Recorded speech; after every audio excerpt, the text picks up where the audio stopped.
Putin Bharat tour ని ప్రపంచం అంతా ఆసక్తిగా చూస్తోంది. 2 రోజుల పర్యటన కోసం ఇండియాకు వస్తున్నారు రష్యా అధ్యక్షుడు. 23వ వార్షిక శిఖరాగ్ర సదస్సులో వాణిజ్యం, రక్షణ తదితర అంశాలపై 2 దేశాల అగ్రనేతలు చర్చించనున్నారు. రష్యా, భారత్ మధ్య కొన్ని కీలక ఒప్పందాలు కుదిరే అవకాశం ఉంది. భారత్ పై అమెరికా సుంకాలు విధించిన నేపథ్యంలో ప్రాధాన్యం సంతరించుకుంటోంది పుతిన్ పర్యటన.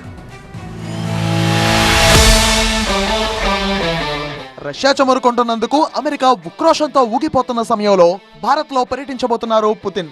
రష్యా అధ్యక్షుడి పర్యటనలో 2 దేశాల మధ్య కీలక చర్చలు జరగబోతున్నాయి. పుతిన్ పర్యటనకు ముందే భారత్ తో సంబంధాలపై సానుకూల ప్రకటన చేశారు రష్యా అధ్యక్షుడి అధికార ప్రతినిధి. వాణిజ్య లోటు విషయంలో భారత ఆందోళనలు తమకు తెలుసంటూనే దాన్ని బ్యాలెన్స్ చేసేందుకు దిగుమతులను గణనీయంగా పెంచుకుంటామని దిమిత్రీ పెస్కోవ్ కీలక ప్రకటన చేశారు. ద్వైపాక్షిక వాణిజ్యంపై ఇతర దేశాల ఒత్తిడి లేని వ్యాపార విధానాన్ని అభివృద్ధి చేయాల్సిన అవసరం ఉందన్న పెస్కోవ్ ఆ దిశగా చర్చలు ఉంటాయని సంకేతాలిచ్చారు. అమెరికా ఆంక్షలు విధించినా భారత్కు చమురు సరఫరా తగ్గకుండా చూసేందుకు రష్యా ప్రయత్నిస్తోంది. ఇరు దేశాల ద్వైపాక్షిక వాణిజ్యం 2030 నాటికి $100 బిలియన్ చేరుతుందని ఆశాభావం వ్యక్తం చేశారు పుతిన్ అధికార ప్రతినిధి.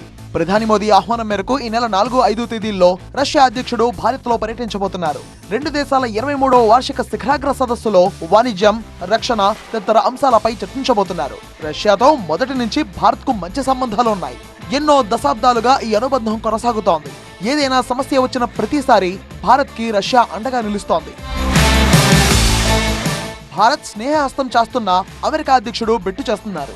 మిగిలిన దేశాలతో పాటు భారత్ పైన కూడా సుంకాల మోత మోగించారు. అవకాశం దొరికినప్పుడల్లా పాకిస్తాన్ ను దువ్వుతున్నారు. రష్యా నుంచి భారత్ చమురు కొనుగోలు చేయడం పైన ట్రంప్ అక్కసు వెళ్లగక్కారు. కానీ రష్యా మొదటి నుంచి భారత్ తో స్నేహపూర్వకంగా ఉంటోంది. భారత్ విషయంలో అమెరికా వ్యవహార శైలిని కూడా ఆ దేశం తప్పుపట్టింది. ఇలాంటి సమయంలో ఢిల్లీలో జరిగే 23వ ఇండియా రష్యా వార్షిక సమ్మిట్ తో 2 దేశాల మధ్య బంధం మరింత బలపడుతోంది.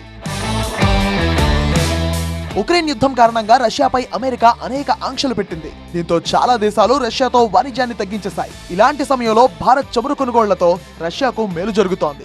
వాణిజ్యపరంగా కూడా భారత్ తో రష్యాకు ఎలాంటి వివాదాలు లేవు. ప్రపంచ పరిణామాలతో భవిష్యత్ వ్యూహాలపై పరస్పర అవగాహన పైన 2 దేశాలు మనసు విప్పి మాట్లాడుకునేందుకు కీలక ఒప్పందాలకు వచ్చేందుకు ఈ భేటీ వేదిక కాబోతోంది. 2 దేశాల మధ్య రక్షణ సహకారం, ఇంధన రంగ సహకారం, వాణిజ్యం, టెక్నాలజీ బదలాయింపు వంటి అంశాలపై చర్చ జరుగుతోంది.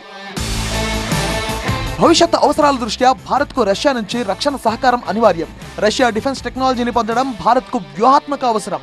రష్యా నుంచి ఆయుధాలు కొనడమే కాకుండా వాటిని స్వదేశంలోనే తయారు చేసుకోవడం, అలాంటి టెక్నాలజీని రష్యా నుంచి పొందడం భారత్ కు కీలకం కాబోతోంది. రష్యా నుంచి మరిన్ని S-400 ఎయిర్ డిఫెన్స్ స్క్వాడ్రన్లు, సుఖోయ్ 57 ఫైటర్ జెట్లు కొనేందుకు భారత్ ఆసక్తిగా ఉంది. వీటన్నిటిపైన పుతిన్, మోదీ మధ్య కీలక చర్చ జరిగే అవకాశం ఉంది. అమెరికా ఆంక్షలతో ఇంధన రంగంలో సహకారంపై కూడా 2 దేశాల మధ్య చర్చలు జరగవచ్చు. భారత్ రష్యా వార్షిక శిఖరాగ్ర సమావేశానికి పుతిన్ ఢిల్లీకి రావడం 2021 తర్వాత ఇదే మొదటిసారి. పోయినేడాది అక్టోబర్లో బ్రిక్స్ శిఖరాగ్ర సదస్సుకు రష్యా ఆతిథ్యమిచ్చింది. ఆ సమయంలో పుతిన్, మోదీ సమావేశమయ్యారు. ఉక్రెయిన్ యుద్ధం ప్రారంభమైన తర్వాత ప్రధాని మోదీ 2024 జూలైలో తొలిసారి రష్యా వెళ్లారు. ఆ సమయంలో కూడా ఇద్దరు నాయకులు కలుసుకున్నారు. మోదీ 3వ పదవీకాలం తొలి ద్వైపాక్షిక పర్యటన కూడా ఇదే. అణుశక్తి, సాంకేతికత, వ్యాపార రంగాల్లో ద్వైపాక్షిక సంబంధాలను సమీక్షించుకోవడానికి రష్యా, భారత్ 2 శక్తివంతమైన మిత్ర దేశాలన్న సందేశాలని ప్రపంచానికి ఇచ్చేందుకు పుతిన్ టూర్ ఉపయోగపడుతోంది.